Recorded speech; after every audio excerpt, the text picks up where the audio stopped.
just watched the walls of Jericho fall, not crumble, not crack, fall, straight down all at once after 7 days of silence and one long collective cry from a people who had learned, finally, painfully, miraculously, to trust God with the impossible. The Jordan River had parted for them. 40 years of wilderness had ended. The promise was no longer a story their grandparents told. It was the ground beneath their feet, and God had made one thing absolutely clear before the walls fell. Everything in Jericho was his: the silver, the gold, the bronze, the iron, all of it consecrated, set apart, devoted, untouchable for the treasury of the Lord. This was not a suggestion. It was not a guideline. It was a command from the God who had just done the impossible on their behalf, and one man reached down in the chaos of victory. He saw the Babylonian robe. He saw the silver. He saw the gold. He looked around. No one was watching. He took it. He walked home. He dug a hole under the place his family slept. He buried it. And the next morning, 36 men went into battle against a city called Ai,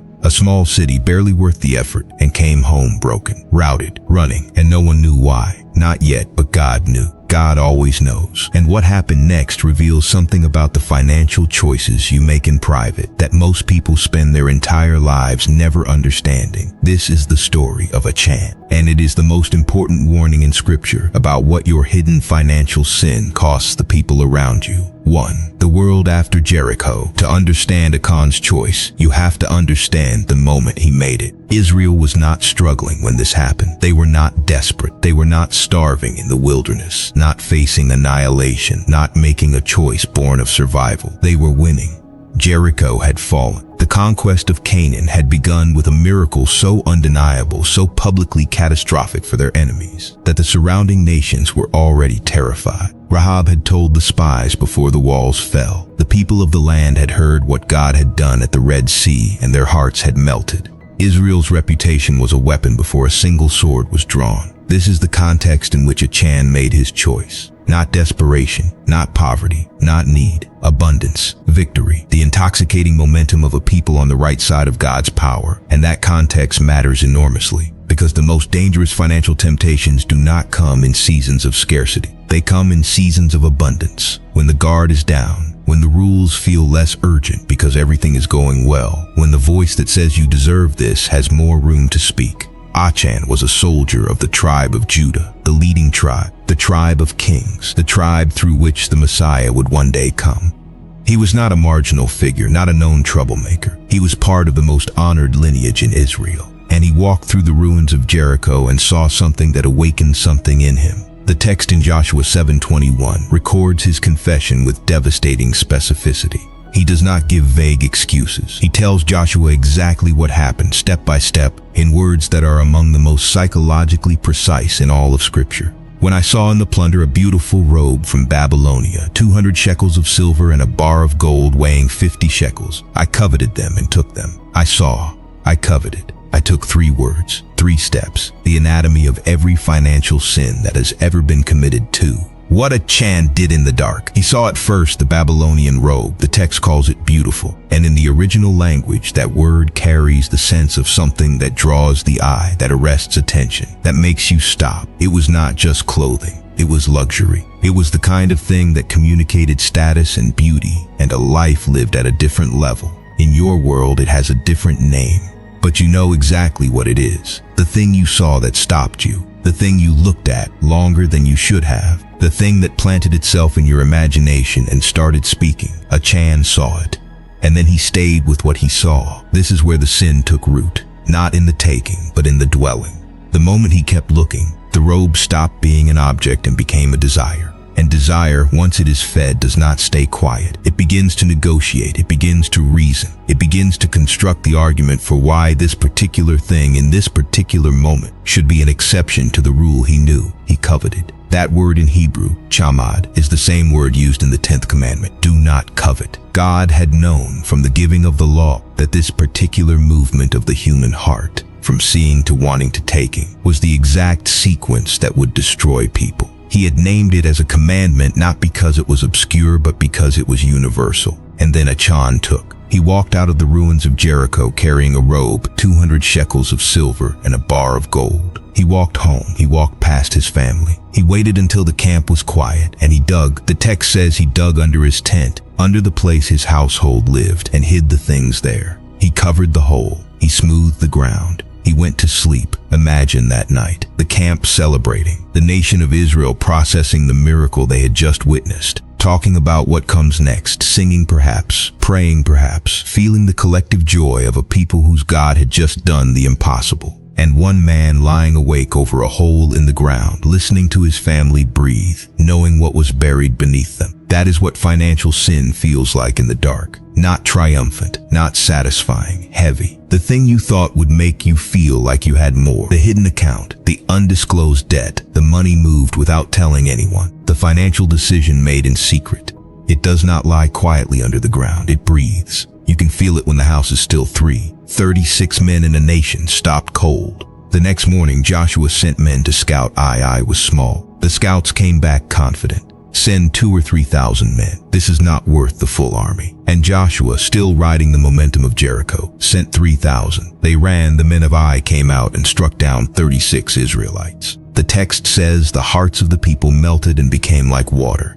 The same phrase used to describe the terror of Israel's enemies, now describing Israel itself. The same people who had just seen God stop the Jordan River and drop the walls of Jericho were now running from a minor city they should have handled with ease. Joshua fell face down before the ark of God. He tore his clothes. He cried out in confusion and grief. He could not understand it, and God said something that should stop every reader cold. Stand up. What are you doing down on your face? Israel has sinned. Not a man in Israel has sinned. Israel, the corporate, collective, communal body. One man's hidden choice had become the nation's problem. One man's act of covetousness, performed in the dark under his tent, had severed the connection between an entire people and the God who had been winning their battles for them. This is the theological reality that modern individualism is completely unprepared to receive. Your private financial decisions are not entirely private. They exist within a web of community, covenant, and consequence that extends far beyond the moment you make them. The 36 men who died at Ai did not know about Achan's robe. They had nothing to do with his choice. They went into battle trusting that the God who had been with them was still with them, not knowing that something had changed, that a hole under a tent in the camp had interrupted the covenant in ways they could not see, and they paid with their lives. God told Joshua exactly how to find the guilty party, tribe by tribe, clan by clan, family by family, man by man, until the process narrowed to Achan standing before all of Israel with nowhere left to hide. And only then, when there was no other option, did he confess, I coveted. I took the robe was dug up, the silver, the gold bar. They were laid before Joshua and all of Israel in the presence of God. Achan, his sons, his daughters, his livestock, his tent, everything he had was taken to the valley of Achor. And there Israel stoned them and burned them. And the text says God turned from his fierce anger for the financial mirror. What Achan's sin reveals about yours. Now let us bring this story into the room you are sitting in. Because Achan is not a monster. He is not a villain in the way Scripture's truly wicked characters are villains. He is a man who saw something beautiful, wanted it,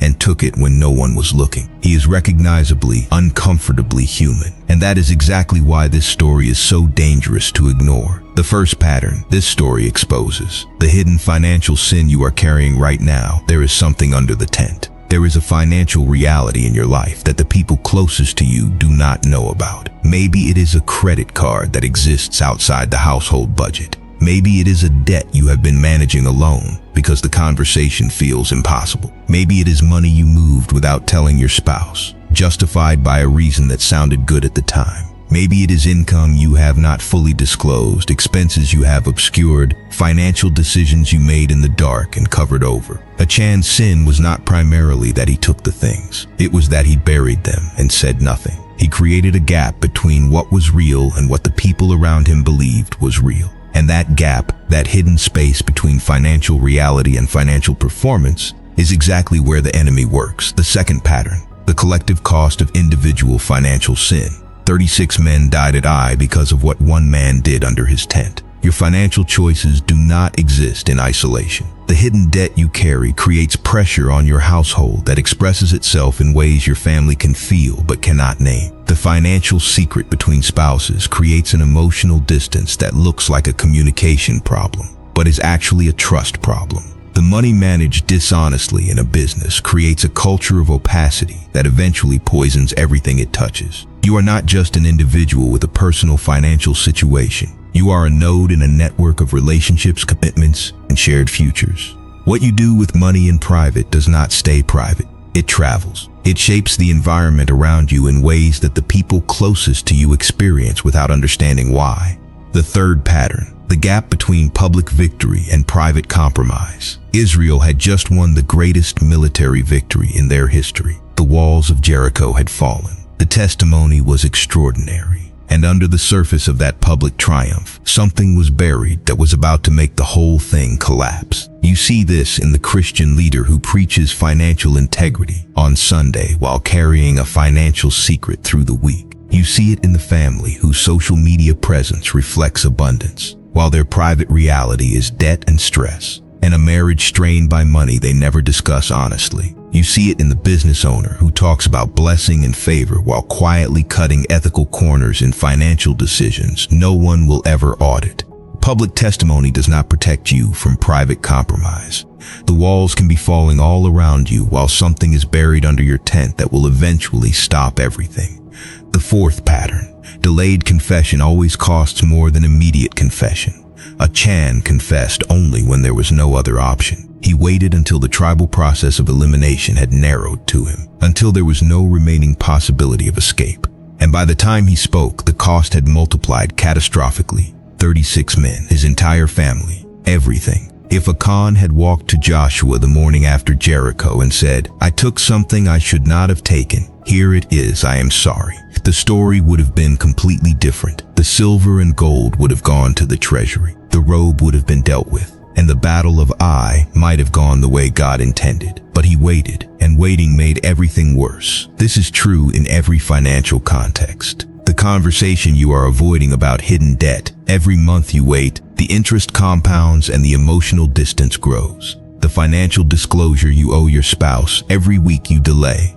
The gap between what is real and what they believe becomes wider and harder to bridge. The tax situation you have been not quite addressing. The longer you wait, the more complicated and costly the resolution becomes. Confession is not comfortable, but it is always cheaper than the alternative. The fifth pattern, God will not win your battles while something is buried under your tent. This is the most spiritually direct implication of the entire story. Israel could not defeat Ai, a minor city, a fraction of Jericho's power, because the covenant had been broken by something hidden in the camp. You may be praying for financial breakthrough.